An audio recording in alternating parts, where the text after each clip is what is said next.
آپ وہاں مکہ اور مدینہ جائیں، اگر آپ پر کوئی رقت طاری ہو مدینہ منورہ میں تو وہ فوراً کہیں گے کہ کعبے کی طرف منہ کرو۔ ایک لبرل اسلام جو انڈیا میں ہے، جو انڈونیشیا اور ملیشیا میں ہے، جو وشو کے اور بہت دیشوں میں ہے، وہ اسلام اور وہ اسلام جو وہابی ازم سے نکلا ہے سعودی عرب میں، تو دونوں میں بہت فرق ہے۔ آج یہ کہا جا رہا ہے کہ تبلیغی جماعت اہل سنت کے جو بلیف سسٹم ہیں، عقائد ہیں، ان سے دور ہے، شرک کر رہے ہیں۔ تبلیغی جماعت جس کے اوپر دیوبند کا انفلوئنس ہے، وہ تو یہ بات بریلویوں کے لیے اور صوفی اسلام کے ماننے والے لوگوں کے لیے کہا کرتے تھے۔ وہ کتاب جس کا میں نے ذکر کیا، فضائل اعمال، وہ زکریہ صاحب نے اس زمانے میں لکھی جب ان کو ڈاکٹرز نے کہہ دیا تھا کہ وہ کوئی مینٹل ورک نہ کریں۔ اس کتاب پہ ڈفرنس آف اوپینین ہو سکتا ہے، لیکن کیا پوری ایک جماعت کو سعودی کانسٹیٹیوشن کے حساب سے پنش کیا جا سکتا ہے؟ یہ وہ سنویدھانک اور لیگل کوشچن ہے جو میں سعودی عرب کے سنویدھان سے آپ کو بتانے والا ہوں۔ لیکن پہلے اس پوری کنٹروورسی کو سمجھ لیتے ہیں۔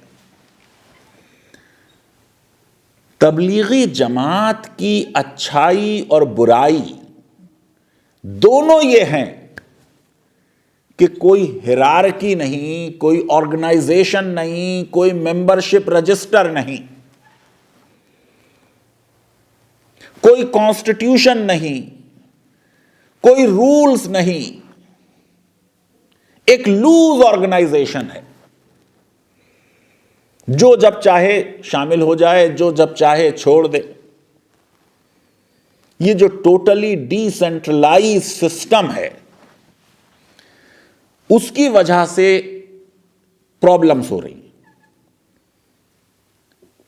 جو منسٹر صاحب نے سعودی عرب کے کہا وہ یہ کہ یہ جو آرگنائزیشن ہے، اور انہوں نے ایک دعویٰ گروپ کا بھی نام لیا، الاحباب، انہوں نے کہا کہ صاحب یہ مس گائیڈڈ ہیں، یہ ڈیویشن میں انوالوڈ ہیں، یہ ڈینجرس گروپ ہیں، اور یہ one of the gates of terrorism ہیں، چاہے وہ کچھ بھی کلیم کرتے ہوں۔ اس لیے فرائیڈے کے سرمن میں ان کی جو بڑی بڑی غلطیاں ہیں، وہ سماج کے لیے کس طرح خطرناک ہیں، وہ بتایا جائے۔ اب آپ کو معلوم ہے کہ تبلیغی جماعت ایک انڈین آرگنائزیشن ہے، 1927 میں میوات میں شروع ہوا، مولانا الیاس نے شروع کیا۔ یہ مسلمانوں میں کام کرتے ہیں، یہ کسی کو مسلمان بنانے کے لیے کام نہیں کرتے۔ یہ مسلمانوں کو نماز پڑھوانے اور روزہ رکھنے، بیسک جو ورشپنگ ایکٹس ہیں ان کی طرف انوائٹ کرتے ہیں۔ آج 150 170 کنٹریز میں لوگ ہیں جو ان کی اس جماعت سے ایسوسیٹڈ ہیں۔ دارالعلوم دیوبند نے سعودی عرب سے ڈیمانڈ کی ہے کہ وہ اس اپنے فیصلے پر ریویو کریں۔ دراصل سارا معاملہ یہ ہے کہ پہلے تو وہابیزم اور دیوبندیزم لبرل صوفی اسلام کا کرٹیک کرتے تھے کہ ان کے یہاں شرک ہے، پولیتھیزم ہے، جبکہ اسلام میں آپ کو معلوم ہے کہ پورا فلسفہ مونوتھیزم کا ہے، اور یہ بدعت کرتے ہیں، یعنی نئی نئی چیزیں کرتے ہیں۔ خزار سوز پہ مزاروں پہ جانے کے سلسلے میں کرٹیسزم ہوتا رہا، لیکن بہت لوگوں کو یہ لگتا ہے کہ تبلیغی جماعت کے اوپر ٹیررزم کا الزام شاید پوری طرح صحیح نہیں ہے، کیونکہ تبلیغی جماعت کے بارے میں جو بھارت کی انٹیلیجنس ایجنسیز نے انویسٹیگیشن کیا، جس وقت اندرا جی موجود تھیں، تو یہ کہ بھئی یہ تو زمین کے نیچے یعنی قبر میں کیا کیا عذاب آئے گا اس کی، یا قیامت کے بعد دوزخ جنت میں کیا ہوگا اس کا ذکر کرتے ہیں۔ ان کے اوپر تو سب سے بڑا الزام ہی یہ ہے کہ آج کے حالات میں کیا کریں، اس کے بارے میں نہ کوئی ڈسکشن ہے، نہ انٹروسپیکشن ہے، نہ کوئی گائیڈنس ہے، کیونکہ ایک لوز ممبرشپ ہے۔ اس کی وجہ سے ان سے جڑے ہوئے لوگ کئی اور آرگنائزیشن سے بھی جڑ جاتے ہیں۔ شو بومر رچرڈ ریڈ، جس نے 2001 میں ایک کمرشل ایئر کرافٹ میں بم رکھنے کی کوشش کی، جان واکر لن جو امریکن سٹیزن ہے، اس کو کیپچر کیا گیا تھا افغانستان میں 2001 میں، اس نے کچھ ٹائم تبلیغی سرکلز میں گزارا۔ 2018 میں بارسلونا بلاسٹ کے بارے میں الزام ہے۔ 1993 میں جو انڈیا میں بامبے بلاسٹ ہوئے، اس میں کہا جاتا ہے جاوید ناصر جو ISI کا چیف ہے وہ تبلیغی جماعت کا فالوور رہا ہے۔ لشکر جنگی، جیش محمد، حرکت الانصار، سپاہ صحابہ، یہ جو اور آرگنائزیشنز ہیں، کچھ ان آرگنائزیشنز کے جو ظاہر ہے کہ ٹیررسٹ آرگنائزیشنز ہیں، ان میں کچھ ایسے ممبر چلے گئے جو کبھی کبھی اپنی لائف میں کبھی 3 دن کبھی 40 دن تبلیغ کے کام میں بھی جڑ گئے، کیونکہ تبلیغی جماعت نے کوئی رولز آف آرگنائزیشن نہیں بنائے، اپنے ممبرز پر کوئی کنٹرول نہیں رکھا، اپنے ممبرز کو یہ ڈائریکٹیو نہیں دی کہ آپ کسی اور آرگنائزیشن کا ممبر نہیں بنیں گے۔ تو یہ جو لوز ممبرشپ تھی کہ کبھی کسی نے ان کے ساتھ جوائن کر لیا، کبھی وہ چلا گیا، پورا سسٹم یہ ہے کہ مسجد میں یہ لوگ بیٹھتے ہیں، لوگوں کو دین کے بارے میں بتاتے ہیں، اور پھر کہتے ہیں اپنی نماز اور روزہ ٹھیک کرنے کے لیے 3 دن کے لیے، 40 دن کے لیے، 3 مہینے کے لیے، 1 سال کے لیے ہمارے ساتھ چلو، اور پھر کسی دوسرے شہر میں یا دوسرے کنٹری میں اس طریقے سے گھوما کرتے ہیں۔ اب ہو سکتا ہے کسی نے 3 دن ساتھ میں وقت گزارا، اس کے بعد وہ اپنے اور کاموں میں لگ گیا، غلط کاموں میں لگ گیا، ٹیررسٹ آرگنائزیشنز کو جوائن کر لیا، اس کی وجہ سے تبلیغی جماعت کے اوپر اس طریقے کا شک و شبہ ہوا، جس کے نتیجے میں یہ ایکشن سعودی عرب کی طرف سے مجھے لگتا ہے لیا گیا ہے۔ میں یہ سمجھتا ہوں کہ ہم کو یہ جاننے کی کوشش کرنی چاہیے کہ سعودی عرب کا جو کانسٹیٹیوشن ہے وہ لائبلٹی فکس کیسے کرتا ہے۔ 1992 کا کانسٹیٹیوشن ہے، 2005 تک اس میں امینڈمنٹ ہوئے۔ آرٹیکل 1 یہ کہتا ہے کہ kingdom of Saudi Arabia is a sovereign Arab Islamic state. پھر اس میں ایک بڑے یونیک اسٹائل میں کہتے ہیں ریلیجن اسلام ہے، کانسٹیٹیوشن ہولی قرآن اور سنہ ہے، لینگویج عربک ہے، کیپٹل ریاض ہے۔ عام طور سے کانسٹیٹیوشنز اس طریقے سے ڈرافٹ نہیں کیے جاتے۔ پھر نیشنل ہالیڈیز کا ذکر ہے، اس میں 2 ہی ہالیڈے ہیں، پروفٹس برتھ ڈے اس میں ہالیڈے نہیں ہے، اب سننے میں آ رہا ہے کہ شاید اس کو ہالیڈے بنایا جائے گا۔ پھر آرٹیکل 5 میں کہا کہ سسٹم آف گورنمنٹ سعودی عربیہ میں جو ہوگا وہ مونارکیل ہوگا۔ اب یہ کہ کیا اسلام میں اور قرآن میں مونارکیل سسٹم انویسج کیا گیا ہے؟ پورے ملک کا نام جو ہے، وہ جو فاؤنڈر ہیں کنگ عبدالعزیز بن عبد الرحمن ابن سعود، ان کے نام پر ہے، اور ان کی فیملی میں کنگشپ ہے،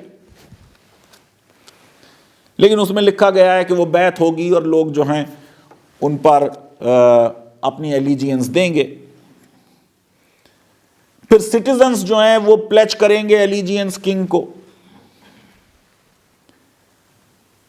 پھر ٹیکسز جو ہوں گے وہ فیئرنس پہ بیسڈ ہوں گے۔ پھر آرٹیکل 23 کہتا ہے state shall protect the Islamic creed and shall cater to the application of Sharia. The state shall enjoin good and forbid evil, and shall undertake the duties of the call to Islam. یہ وہ power ہے اسلام کے بارے میں جو ایک theocracy میں ہوتی ہے اور جس کے نتیجے میں یہ پاور ایکسرسائز کی گئی ہے. پھر کچھ فنڈامنٹل رائٹس کا ذکر ہے، بہت لوزلی ورڈڈ ہیں.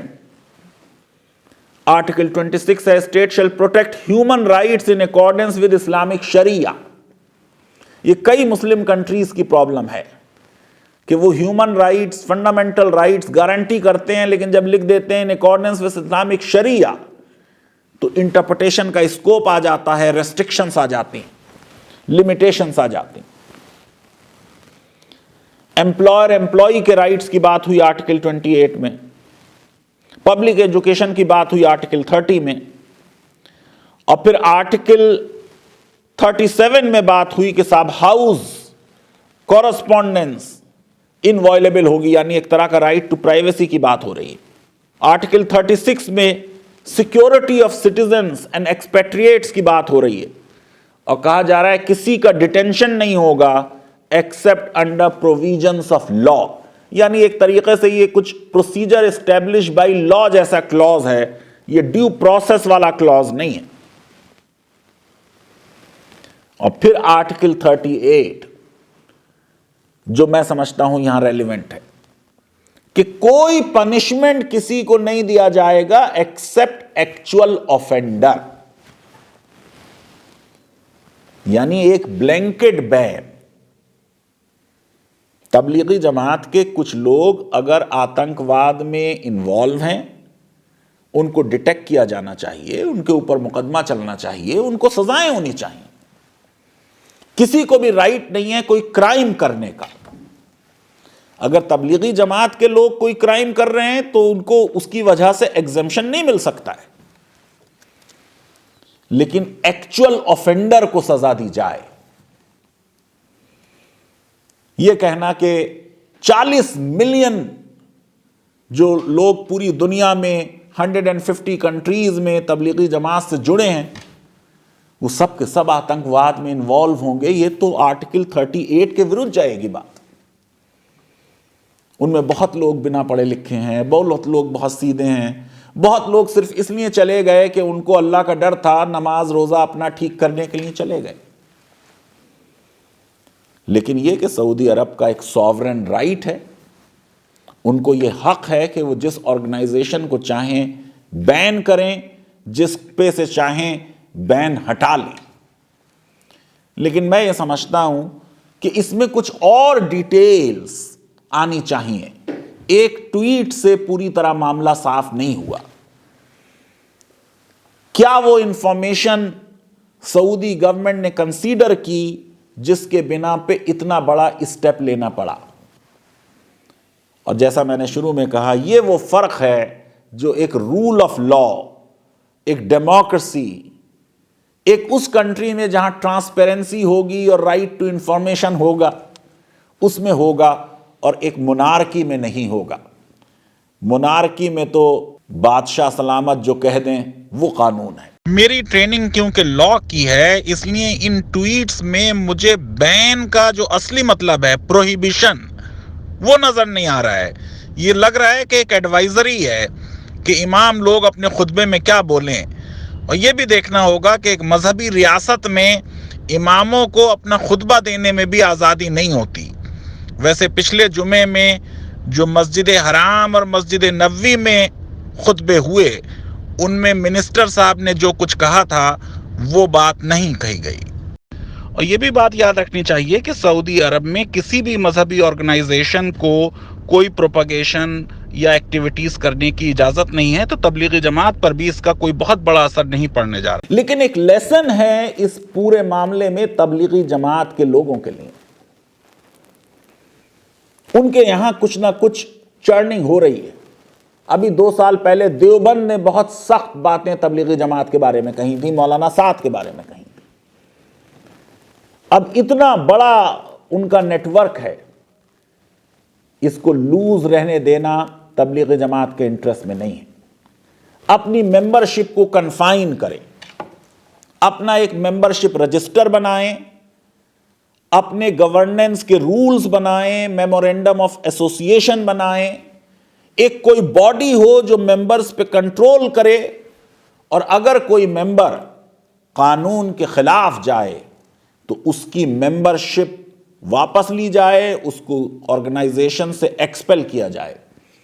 آج کے زمانے میں جب آتنکواد کا خطرہ پورے وشو پر منڈرا رہا ہے، کسی بھی آرگنائزیشن کو اپنی ممبرشپ کو اتنا لوز چھوڑنا، اتنا ڈی سینٹرلائز چھوڑنا اچھی چیز نہیں ہوگی۔ لیگل اویئرنیس ویب سیریز اگر آپ کو پسند آتی ہے تو میری ریکویسٹ ہے کہ ہمارے اس ویڈیو کو وائڈلی شیئر کریں، ہمارے چینل کو سبسکرائب کریں اور بیل آئیکن اور لائک ضرور کلک کریں۔